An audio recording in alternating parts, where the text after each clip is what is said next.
for joining me again for a Here's What I'm Watching. What I was watching most recently was the World War II tank movie with Brad Pitt and other people that I will have to add as a caption because I can't think of their names. And the name of that movie is Fury. Now, Fury takes place in 1945. The Allies had gone into Germany. They were still fighting. However, they knew that the end of the war, the end of the European portion of World War II was quickly approaching.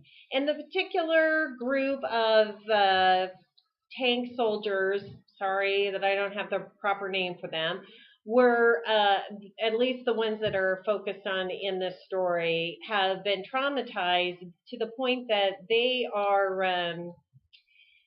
well, they're not. Let's just put it this way. It's not like watching Band of Brothers. That is probably my most favorite of the World War II movies. And let me be clear. I've watched Band of Brothers many times. I've watched Saving Private Ryan many times. I've even watched Schindler's List many times. I get it. When you're watching a movie about World War II and it's all fun and happy and, great music and, oh, we don't have nylons, but what are we going to do? Everybody, let's go to a USO show. I get it that that's not the way that it really always was. However, this movie is just gruesome, and the characters, I didn't find them to be likable or engaging. There are women in the movie that are basically just there to be props, and I find that annoying.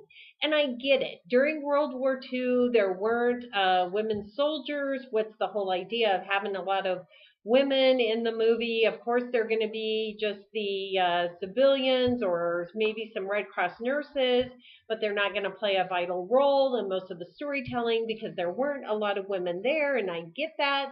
But it just annoys me when I'm watching a movie and the very little bit of time that is given to women is that they're just basically there as props. I don't have a recommendation for Fury. I will tell you that it is the overall look of the movie is very realistic. There was a lot of attention to detail, and that's great and good for them. However, as I've already mentioned, there are other World War II focused movies that are both realistic and just more engaging to watch. I don't even know if I want to say entertaining, but that don't feel like you're somehow being punished by sitting there and watching it. If you have an interest in seeing a movie with Brad Pitt that is suspenseful and has a high level of tension and is even a little grotesque and violent, I recommend World War Z. I enjoyed World War Z. It was very interesting to me to watch because I had no idea how the story was going to work out. I didn't know anything about the comic books that it was based on.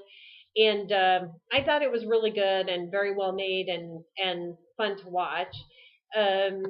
Another movie with Brad Pitt that I highly recommend, and chances are you've already seen it because it's been around for a long time. However, maybe you haven't seen it for a long time and maybe you've forgotten about it. And that's the movie A River Runs Through It. And that movie is just excellent. It's a great story. It's the character work is great. The cinematography is great. I mean, it's really, really a good movie. And that movie, I recommend 10 times over the movie Fury. So I get it if there are people who are looking for something that's very adult and very realistic after we had all of the superhero summer movies. But in my opinion, Fury is really not a fun, good time movie to sit through. And I didn't really feel like I learned a lot of additional information to make it worth the trauma that it put me through.